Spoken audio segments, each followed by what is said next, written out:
Hi, my name is Stephanie. Welcome back to my YouTube channel. My channel is documenting my journey about my going sober. If you would like to follow my journey, I would like you to subscribe, hit the like button on this video. I haven't made a video in a really long time. Last time I talked to you guys, I was at 62 days sober and I'm at 95 days sober today. When I started this journey, I was just going to go to 100 days, but I really love the way that I feel and all the things that have happened to me. So I think that I'm going to continue. Well, I know that I'm going to continue to not drink. In this video, I wanted to talk about my journey through alcohol and talk about the reasons why I'm quitting and all the benefits that I have got from it. So if that's something that you would want to listen to, then continue to watch this video. So I started drinking. Well, I got my first drink when I was 16, maybe 17 years old with my sister and her friend. We got pretty drunk on 99 bananas, I want to say, maybe 99 apples, one of those really terrible alcohols. So I remember it made me laugh a lot, but I don't really remember much of the night. So that's probably tells you that I probably drank too much then. But I don't remember it being a bad experience. I don't remember waking up the next morning feeling terrible or anything like that. But I just wasn't really into drinking when I was in high school. I was really into books. I read a lot. So just drinking just what really wasn't my thing. I'm just looking down at my notes if you wonder what I'm looking down at. It started to increase a little bit more when I got to 2021. Obviously, when you're able to buy it for yourself, I started drinking more. And I had a lot of good times in my 20s when I was drinking. We weren't really doing much. We smoked a lot of weed. We drank. I grew up in a small town, so there wasn't really much else to do besides really drugs. So that's all we really did. Nothing too crazy. The fun drugs, I guess you could call it. Smoking weed, drinking, ecstasy, acid, that kind of stuff. Nothing too crazy. I know that probably sounds crazy, but just a lot of the fun stuff. Nothing too. We didn't. No one was doing crack or meth and fentanyl and stuff like that wasn't even out at that time. But drinking wasn't a problem. We weren't doing anything crazy. But then I moved to Florida in 2009 and my mom drank beer. And so I would have like a couple of beers with her every now and then. Not anything too crazy again. Just kind of, I didn't really have any friends when I lived in Florida. So I just really hung out with my mom and I would just have like a beer every now and then. I wasn't really doing much, honestly. I was 20, I don't remember, 22, 23 when I moved to Florida. So I didn't really drink much at the time. I wasn't really doing much at that time. And then in 2010, I met my son's father, and he didn't drink much. His stepfather had a drinking problem, and so he didn't really, and he was a dick when he drank, so he didn't like to drink, and he didn't like when people drank around him, so I just didn't drink. We smoked a lot of weed, though. We smoked a lot of weed. And so that was drinking. I would have a drink every now and then. We would drink like on New Year's and always overdo it, of course, and wake up with a terrible hangover the next day. But for the most part, the drinking really wasn't an issue at that time. And when I first met my son's father. In 2014, I became a mom to my son. He was amazing. I didn't drink when I was pregnant. Drinking and it didn't really bother me that I couldn't drink when I was pregnant. I feel like as moms that you just kind of know, for not for every mom, but for most moms, once you get pregnant, it's kind of like a switch and you're like, I just can't do that. My body's not my own anymore. And then it's just not even a thing. You don't even really think about it. And that's how it was for me with drinking and smoking and all that stuff. When I was got pregnant with my son, I was 26. So it was just like, I can't do it. So I just didn't even think about it.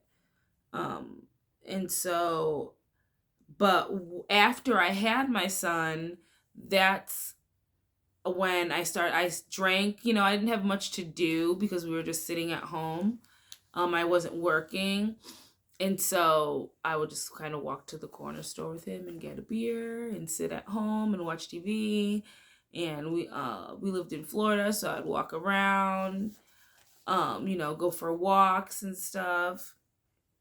But it wasn't really that big of a deal. But then um if I really wanted to, like, if I was in a mood where I really wanted to drink, I would kind of hide the beer and stuff in the fridge because I cooked every meal that my son's father ate when we were together. So he never even really went into the fridge. So I would just keep it in the fridge and he wouldn't know that it was there. And so I would just drink. He worked overnight, so I would just drink when he left for work and just kind of keep it away from him. Not really keeping it a secret, but not really having it out in the open either. So I guess it was kind of a little bit of both. But again, it wasn't really a problem. I wasn't really drinking too crazy like that. I was probably drinking wine or beer or something like that. Nothing too crazy. It doesn't get crazy till the end. In 2016, we moved to Washington State, which is where I live now. And 6 months after I moved here, my son's father left me for another woman. And that was pretty devastating. And I drank to make myself feel better because I didn't really know how to make myself feel better other than that. I was alone. My family, we moved here with just us. My family doesn't live here. Everybody was still back east. I didn't really have anybody to talk to. So I just drank to make myself feel better. And I would drink a lot of wine. And I would drink and just to not feel anything. And then, but I was working out and I started going to the gym. And so, but after the gym, I would drink wine. So it was kind of like pointless, but I was losing weight. So I don't know. And I fed into the mom wine culture a lot with that. Have a glass of wine. You're stressed, have a glass of wine. I was working a lot, have a glass of wine. So that was just kind of something that it was just a coping mechanism. I always fell into that. I always did, all the time. It was just easy for me to do that. And then I moved out on my own because we were living in a house together, but he left and went with this other woman, but she lived down the street. So, but he was still helping me pay the rent at this house that we were living at because it was expensive and I couldn't afford it on my own. But I finally moved out to an apartment on my own that I could afford on my own.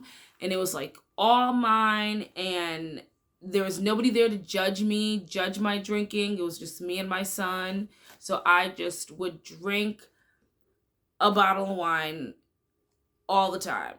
That was just my thing. I would get a bottle of wine. And I would make dinner, I would get a bottle of wine. That was just my thing. And again, I at this time, I didn't really have any friends. So I was just hanging out by myself, me and my son. And then in 2017, 18, I got a job at a restaurant. And then, restaurant culture is very, everybody's drinking in restaurant culture. And so we would hang out after work and everybody would just get blackout drunk. Everybody was drinking all the time.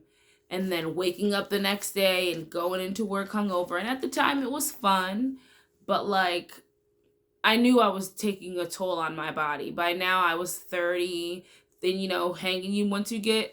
when you get older, it's harder to get over the hangovers. And I could tell that it was just taking a toll on my body. Every weekend, I was really putting my body through a lot every weekend. Because that's the only time I worked at the restaurant.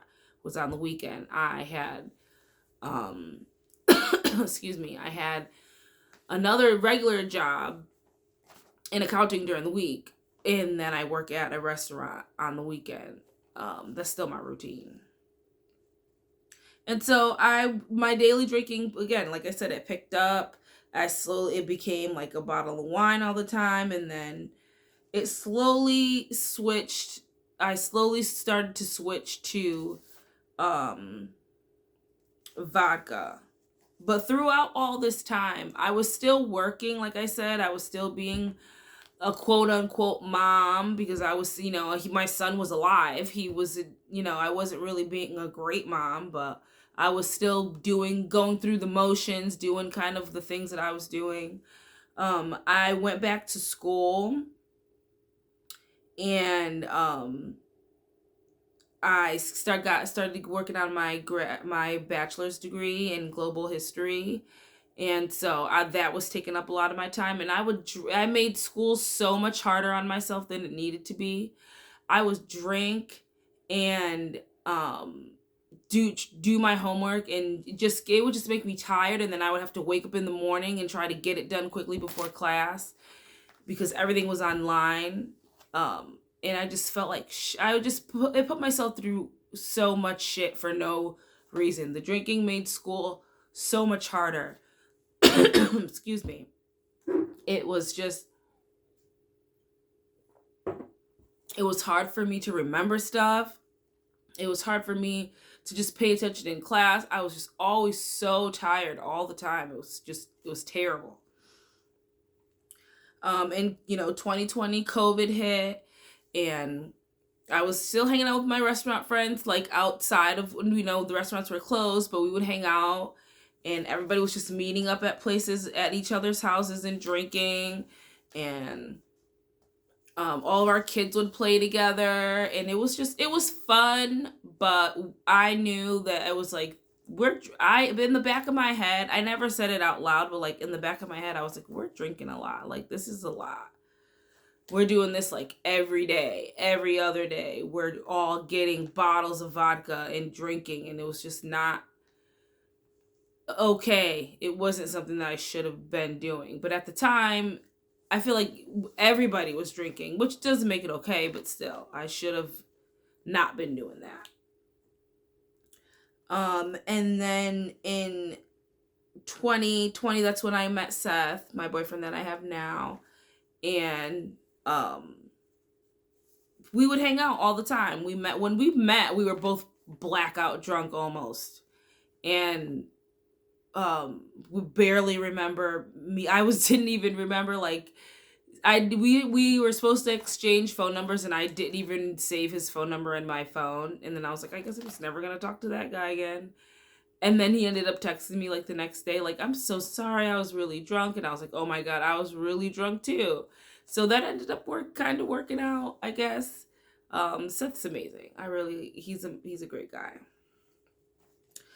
And going to school during this time in 2021, I graduated from college. I got my bachelor's degree, and that celebration was the worst hangover I ever had. It was bad.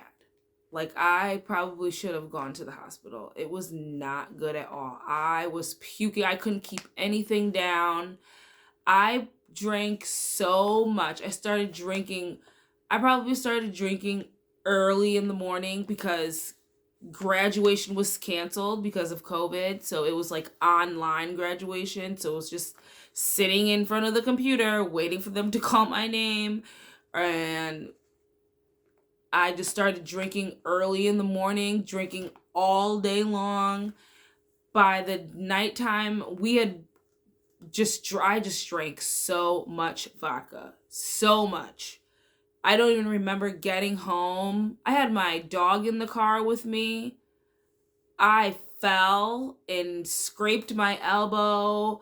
I scraped my leg. I woke up with these huge scrapes on my body. I don't even remember getting in the house. It was bad. It was so, so bad. And I felt so, so terrible the next morning when I woke up. It was the worst hangover I ever had in my entire life. I was so dehydrated that my feet were cramping up. Like, I couldn't even do anything. And I had invited all my friends to come out the next day for us to all go out and like celebrate, because the graduation itself was on Friday and we were going to all go out on Saturday and hang out. And I couldn't even leave the house. I couldn't even answer my phone. I couldn't do anything. I felt so terrible. I mean, awful. The worst I've ever felt in my entire life. And I had to just sleep all day long on Saturday. I mean, literally all day. I slept the entire day. And then when I woke up on Sunday, I felt better and I started drinking again. Like, it was just, you have amnesia. Like, you're just like, oh, I feel better now. It actually really wasn't that bad. It wasn't that bad. But really, it was terrible. And that should have been a sign that I should have stopped drinking. But I just didn't. It was that, and I don't know, when we get to the end of my story, I kind of end on in my drinking career on a hangover as well. And that last hangover wasn't even as bad as this graduation hangover. Like, when I think about having a hangover, I always bring it back to the last one. But this one, graduation, was the worst. It was awful. And I never want to feel like that again, ever again. In 2022, my really good friend from one of my restaurant friends, she became just like one of my really good friends. And she moved away. She moved back. She was from Texas and she moved back to Texas. And so we would drink together. Like, she was a good friend and we would drink together a lot, all the time. That's really, like, that was our thing. We drank together. And so I was like, when Taylor moves away, I'm not going to drink as much because I'm not going to want to drink by myself. No, that was a lie. I drank just as much when Taylor was gone. It didn't make a difference. It wasn't her. It was me. It was my drinking. It was my inability to control myself and nothing to do with her. And so Seth, he always does the dry January. And so when we first got together and he was like, I do dry January every year. And I was like, what the fuck? Like, no, I'm not doing that. Why would you do that? Why would you go a whole month without drinking? Like, what's the purpose of that? And so we would hang out and I didn't want to drink in front of him. So I was like, all right, I'll do dry January too. Fine. It's not, you know what I mean? Whatever. That was hard. That first time I tried to do dry January, I didn't think that it was gonna be. I was like, oh my god, I like really think about out drinking a lot. Like, I had to white knuckle it through the whole first time I ever tried a dry January, and that was not okay. That was in 2022, and I just was like, this is not. Well, I couldn't wait to get the month over. And then in February, like February 1st, I brought a bottle of wine and drank it and was like, I'm not doing that shit again. No. Like, I liked drinking. I did. I liked the way that it made me feel. I liked the way that, not the way that it made me not feel. So I just drank. And I couldn't wait for February to get here. I couldn't wait for it to get here. I white knuckled it the whole way, and I knew it was a problem. By the end, maybe, by maybe the last few days, I was okay. But like, I know those first couple of days were not good. I was like, this is a lot tougher than I thought it was gonna be. And so during that time, I would listen to a lot of podcasts to try to help me get through it. I just searched sober podcasts and I found Sober Awkward and the Recovery Elevator podcast, and I listened to those, and I was like, it's not that bad. Like, I hear a lot of myself in these stories. So, and then I got to the end, but like February, like I said, February 1st, immediate drinking.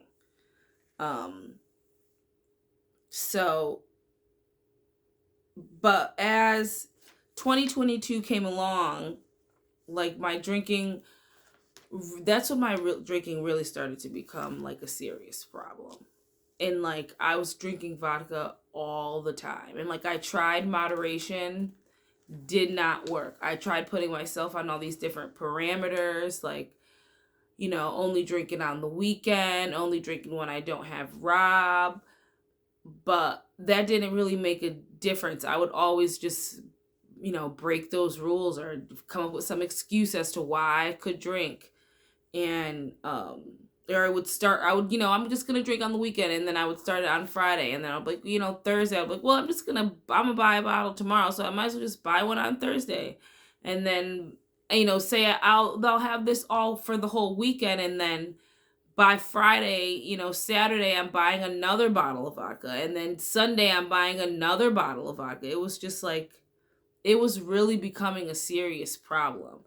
And I was just always like, I couldn't wait to get out of work so that I could get home and take Lil outside for a walk and maybe take Robert to the park for a little bit and then get to the store and get my bottle of wine and come home and make dinner, or get my bottle of vodka and come home and make dinner. And I just really, that's really all I could think about. And it just got way out of control. It just got out of control. I was always, everything revolved around my drinking. I couldn't wait to drop Robert off with his dad so I could go get a drink. I would make up excuses to go for Robert to go with his dad so I could go get a drink. And it was just not good. And it was getting worse. My hangovers were getting so bad. They were lasting days. It wasn't like there was no popping back from it. It was lasting 2 days, 3 days of being sick or having to drink to just feel better. And I didn't want to keep doing that. It was so bad. I had lost all this weight before when I was working out. I stopped working out. I gained all the weight back. So I was feeling shitty about myself physically, shitty about myself mentally. I was always yelling at Robert and snapping at everybody.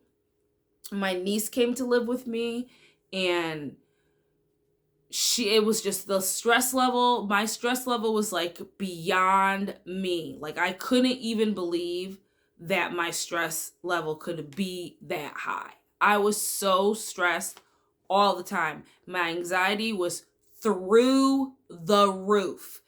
Everything made me nervous all the time, like physically ill. Like I could not do if I had to do anything outside of like my normal routine, it would make me so fucking anxious. It would be unbelievable. If Robert got invited to like a kid's birthday party, I would have to drink before I could go just to be around the parents. Like I couldn't handle anything without drinking. It was getting very, very bad. I could see myself starting to spiral out of control. And I wasn't doing any of the stuff that I was supposed to be doing. I was doing the bare minimum, just barely getting by, just barely waking up in the morning to get Robert out the door to go to school. And I was just not doing what I was supposed to be doing. I wanted to go back to school, and I tried going back to school, and I applied to a school and didn't get in, which made me even more depressed. And now that I'm going back to school again, I'm trying again to go back to school to get my master's degree. And I went back and read the essays that I wrote when I was drinking before, and they were awful. Of course, because my drunk mind thought that they were good essays, and they were not good essays. They were barely full sentences. But I couldn't tell that when I was drinking. It's like, no wonder you didn't get in there. You can't even write a complete sentence, you idiot. And I just wanted to do my work, come home, make dinner and drink, go to bed. I didn't want to help Robert within his homework. And I had a whole routine down where we were doing, practicing his words and practicing his spelling words that he would get each week from school. I just wasn't doing none of that. I just wanted to do the bare minimum and drink my vodka when I got home. That's all I wanted to do. and it was just getting bad. I was becoming so just complacent with life. I was like, this is enough. Like, I work, I have a car, I take care of my son, like we live in this apartment, you know, but it's not enough. Like, I need to be doing more. There should, and not that that's not enough, but like I should be striving for more. And I wasn't striving for anything. I was so complacent with everything. I was just having an enough life, and that's not something that I wanted to do at all.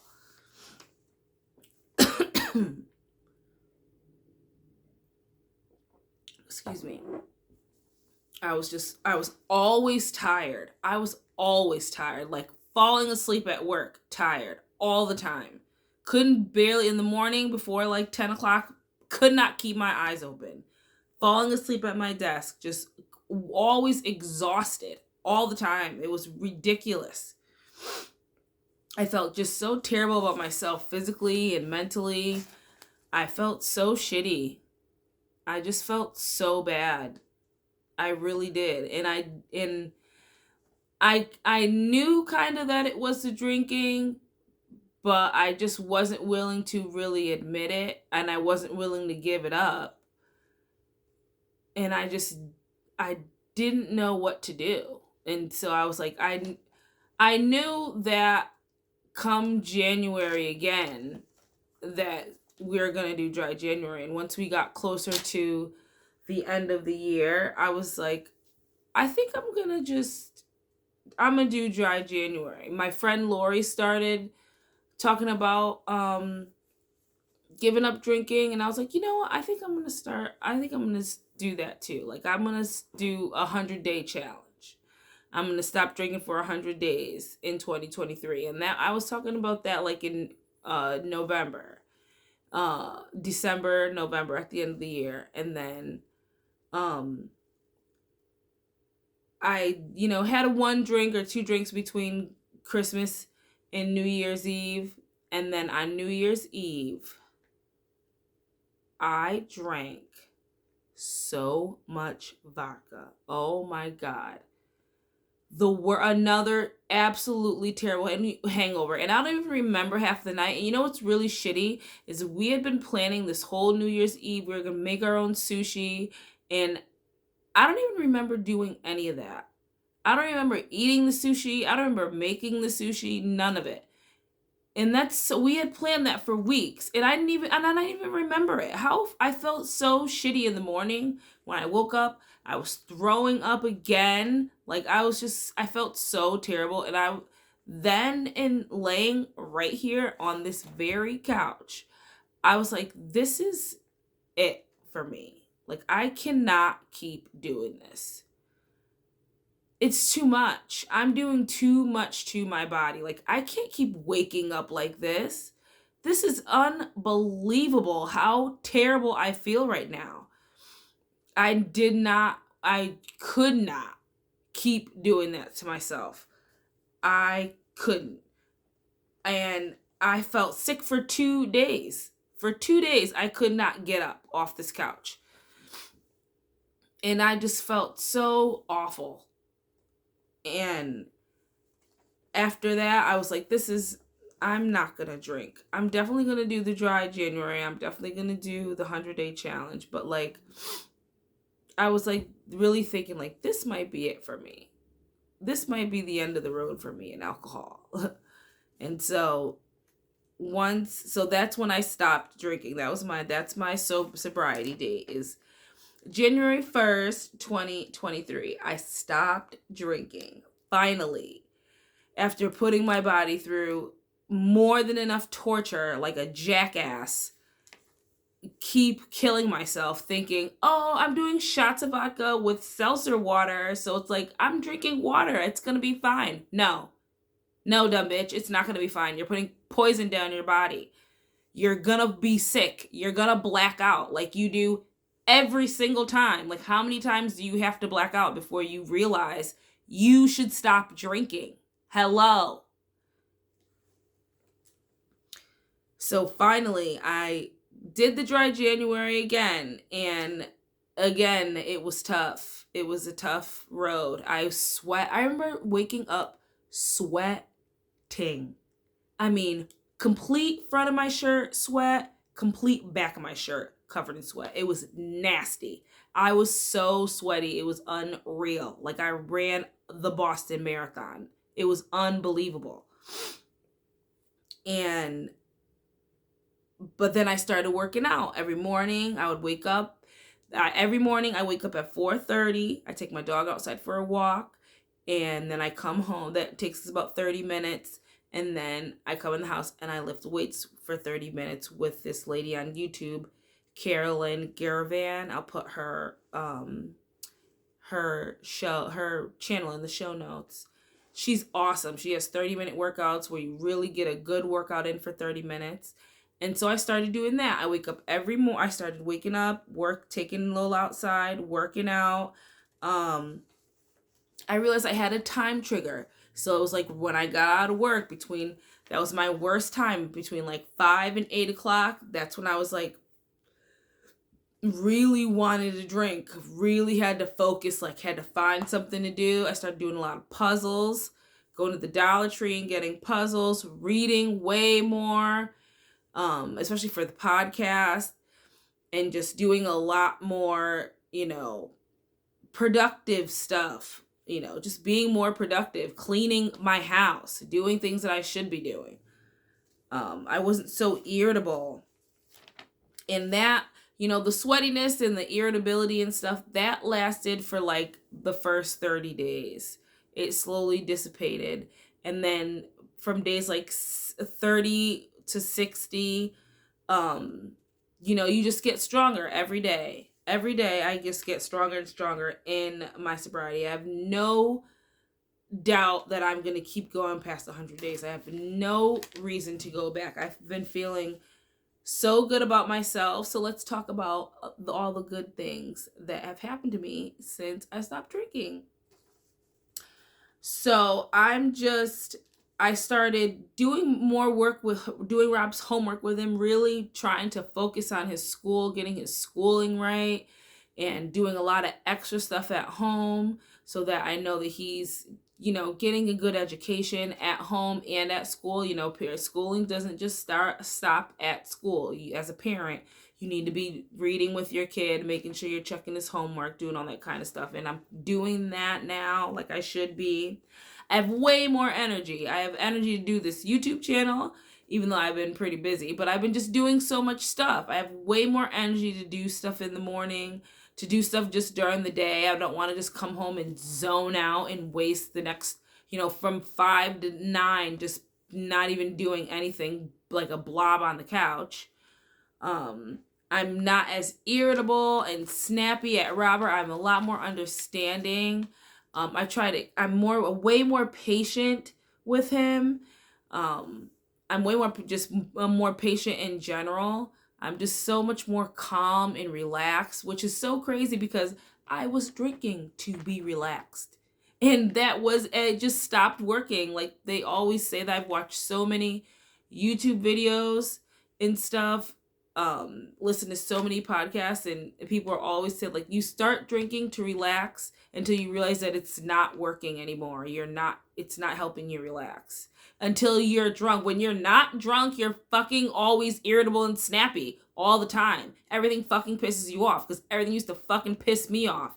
And now things don't. I'm so much better able to roll with the flow. I'm not like ready to rip everyone's fucking head off all the time, because that's exactly how I was. Ready to fucking punch anybody in the face. I was angry all the time, just snappy, irritable. Everything used to fucking get under my skin. It was unbelievable. I take Lola out for way more walks now. On Saturdays, we go for like 4-mile walks every Saturday morning. We go for walks every day.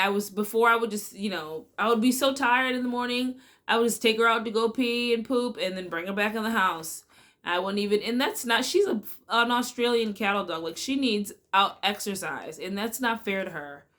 And it's not, if you have a pet, you should be giving it exercise. And it's not fair to her that she should be trapped in the house because I can't fucking control my drinking and she can't get any exercise. It's ridiculous.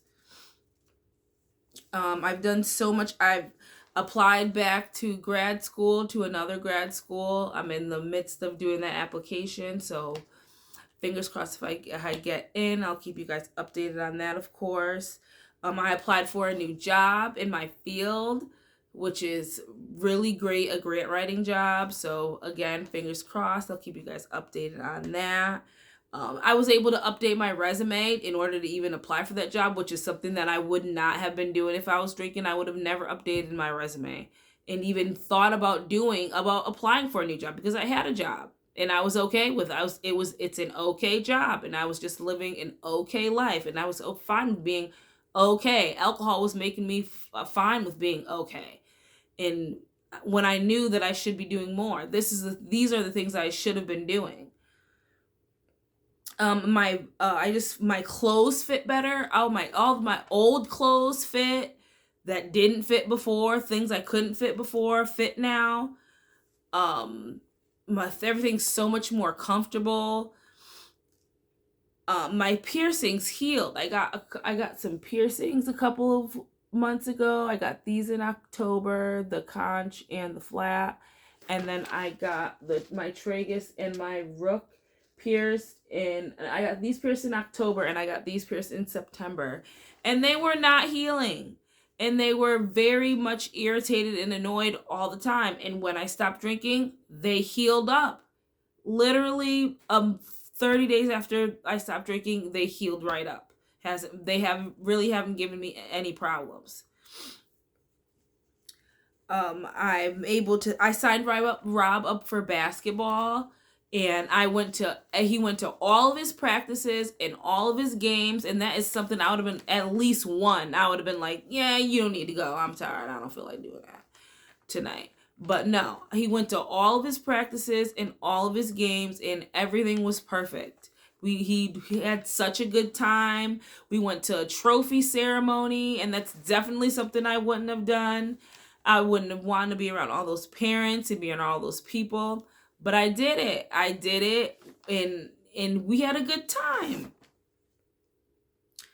My skin got clearer. I had like these red bumps I would have all over my face, just like a layer of little tiny red bumps I had all over my face. And it just, well, again, stopped drinking. I've been drinking way more water. I've been drinking a lot of kombucha, which is like Japanese fermented tea. Love it. So good. Really good for your gut health. And I've been drinking a lot of that. Cleared my skin right up. I started the process of trying to buy a house. So I raised my credit score. I paid off my credit card with all the money that I saved. I've been able to just do so much. Every single aspect of my life has gotten so much better since I stopped drinking.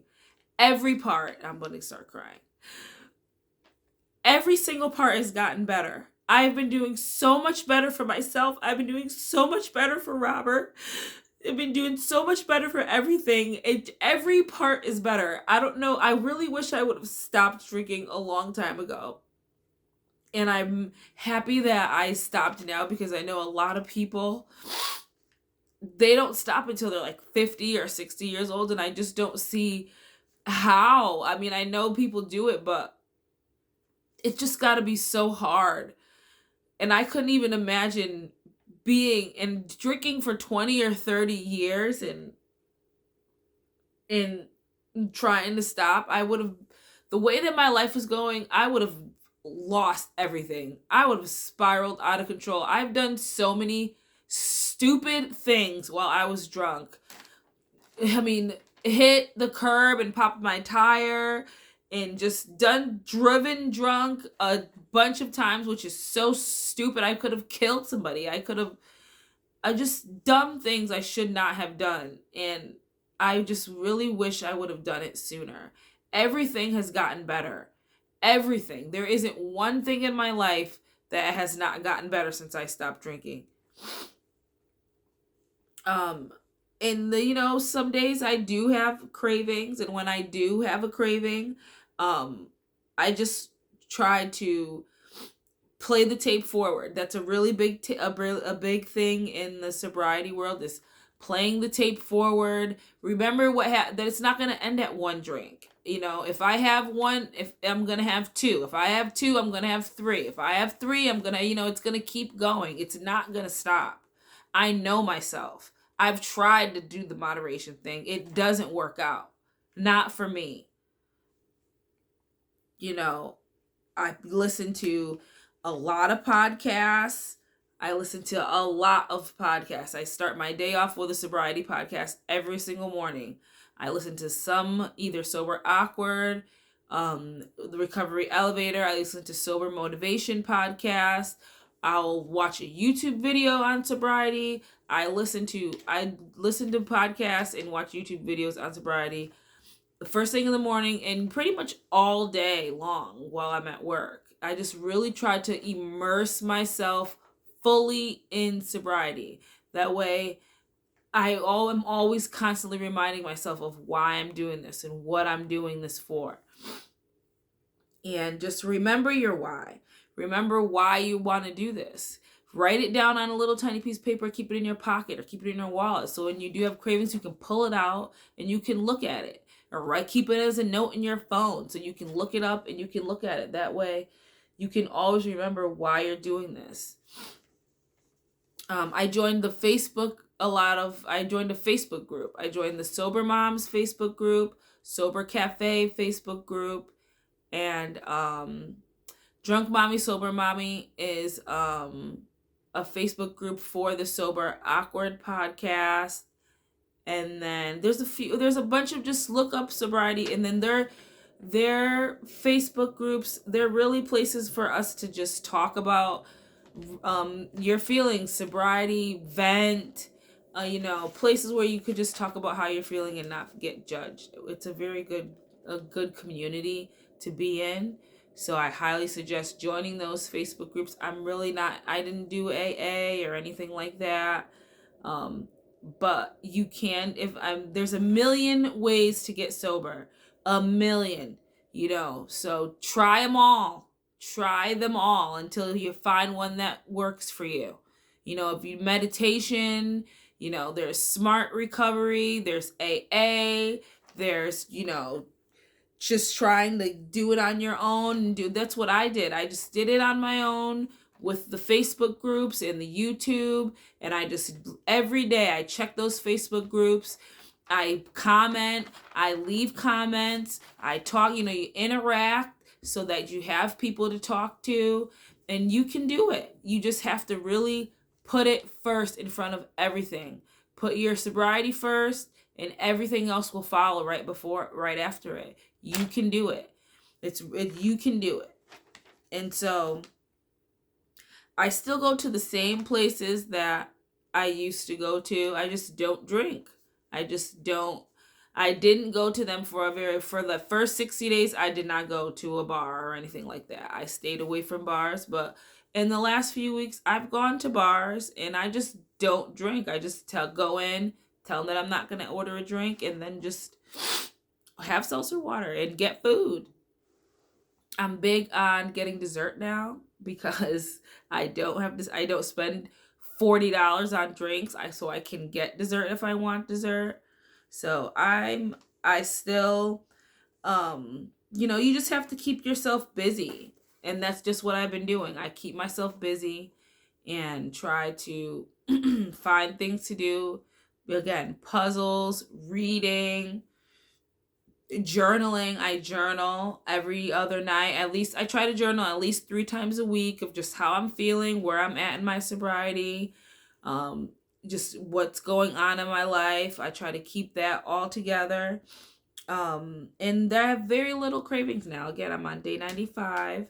So my goal for this year at the end, I'm gonna get to, I don't want to drink at all ever again. So, but when I get to an end of this year, my 1 year of sobriety, I want to go on a hot air balloon ride. So that is what I've promised myself. I'm going to go on a hot air balloon ride for my 1 year anniversary, soberversary. So I will definitely take you guys on that with me. So I think I'm gonna end the video here. It's already super long, but I just wanted to let you know that you can do this. If you are on the way to try to get sober, if you're thinking about getting sober, you can do it. You just have to put yourself forward. Think about your why, you know, get your life back. Find a path that works for you. There's so many different ways to get sober. Again, try them all. Do anything you have to do in order to get sober. You have to be willing to do anything. And that's the only way you're going to get sober is if you're willing. If you're willing to do anything to get drunk, you got to be willing to do anything to get sober. And you can do it. And if I can do it, you can do it. And I didn't have a rock bottom. I didn't, get a DUI or crash my car or anything like that. But you don't have to have a rock bottom in order to stop drinking. You can just stop drinking. And that was such a revelation for me, which sounds so dumb. I heard it on a podcast when I heard it on Recovery Elevator, and he's like, you don't have to your elevator doesn't have to go all the way down to the ground in order to stop drinking. You can just stop drinking all on your own. You don't have to ruin your life in order to do that. People think that alcoholism means if you're an alcoholic that you're a brown paper bag under a bridge. You don't have to be like that. That's where I was heading, absolutely. But I wanted to get off the ride before it got to there. So that's why I knew that I had to give it up. I had to get alcohol out of my life as fast as I could. I needed to let it go. It wasn't for me anymore. And I think that's going to be it for this video. Please like and subscribe. If you did like this video, if you got any information from it, please leave your sobriety dates and stuff in the comments, and leave a comment for somebody else so we can, encourage each other, build up a community. If there's any videos that you guys would like me to do, suggestions, anything like that, please leave those in the comments as well. And I will talk to you guys again in a couple of days. Bye.